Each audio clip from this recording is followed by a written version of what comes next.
नमस्कार मंडळी, आज आपण भेट देणार आहोत पुणे जिल्ह्यातील जुन्नर तालुक्यात असलेल्या एका अनोख्या पण कमी प्रसिद्ध किल्ल्याला. त्याचे नाव आहे नारायणगड.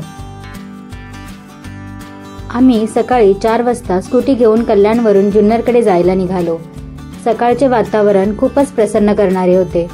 कल्याणवरून जुन्नरला जाण्यासाठी आम्ही माळशेज घाट मार्गे निघालो.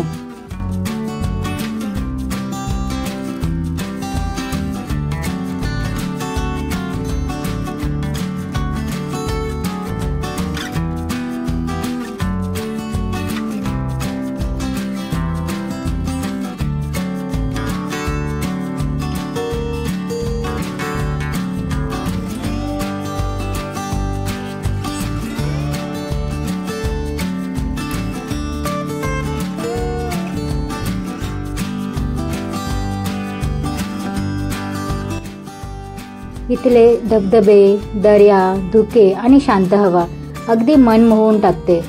जर तुम्ही पावसात आलात तर हे दृश्य अजूनच जास्त सुंदर वाटतं. आणि हो, घाटात आलात ना तर ही गरमागरम कांदा भजी नक्की खा. धुक्यात बसून गरम चहा आणि भजी. माळशेज घाटमधले निसर्गरम्य दृश्य बघत आम्ही पोहोचलो जुन्नरमध्ये. शिवनेरी, जिथं छत्रपती शिवाजी महाराजांचा जन्म झाला. थांबलो नाही, पण मनात एक नतमस्तक अभिवादन केलं.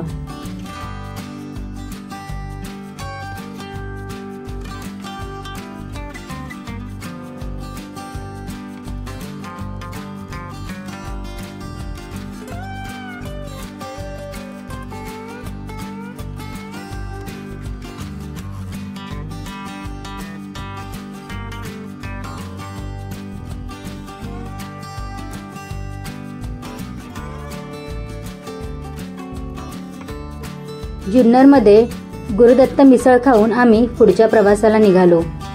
नारायणगड किल्ला जुन्नरपासून अवघ्या 25 किलोमीटरवर नारायणगाव जवळ वसलेला आहे. पुण्याहून नारायणगावपर्यंत एसटीनेही जाता येते. नारायणगाववरून रिक्षा किंवा वाहनाने पायथ्याशी पोहोचता येते.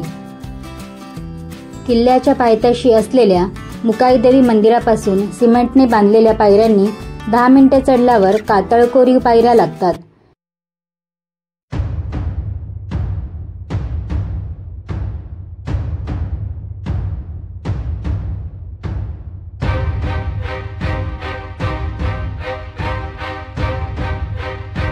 या कातळकोरीव पायऱ्यांनी 10 मिनिटे चढल्यावर आपला गडावर प्रवेश होतो.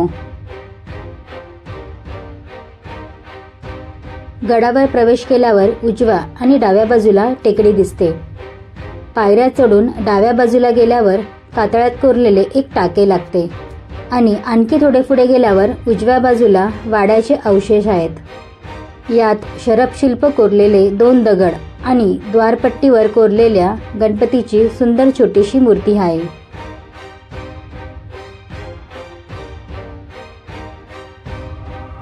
पुढे 5 मिनिटे चालल्यावर हस्तमाता देवीचे मंदिर आहे. मंदिरात गावकऱ्यांचा वावर असल्यामुळे मंदिरपर्यंत जाणारी पायवाट ठळक आहे.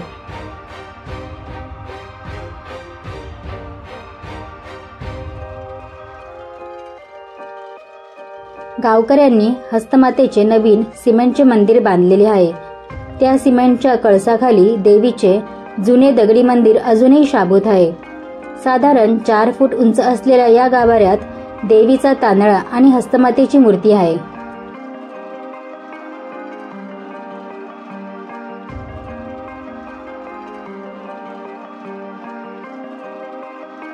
मंदिरात थोडी विश्रांती घेऊन आम्ही आल्या पायवाटेने खाली उतरून गडावर प्रवेश केला. त्या ठिकाणी आलो.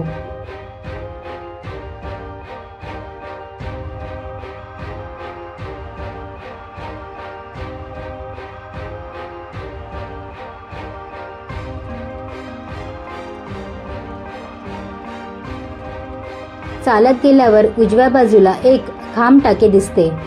त्या टाक्यावर एक शिलालेख कोरलेला आहे.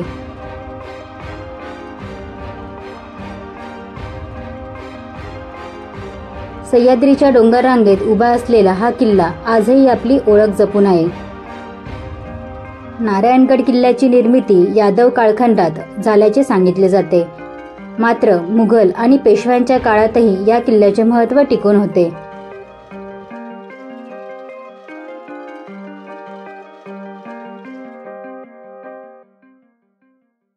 या टाक्यासमोर तटबंदीचे अवशेष आहेत. हे पाहून प्रवेशद्वारापाशी आल्यावर आपली गडफेरी पूर्ण होते. किल्ला संपूर्ण पाहण्यास 1 तास लागतो.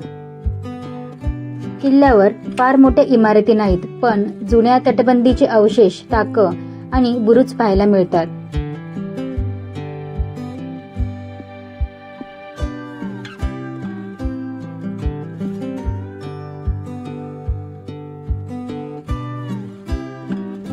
तुम्हाला जर हा व्हिडिओ आवडला असेल तर लाईक, कमेंट आणि सबस्क्राईब करायला विसरू नका.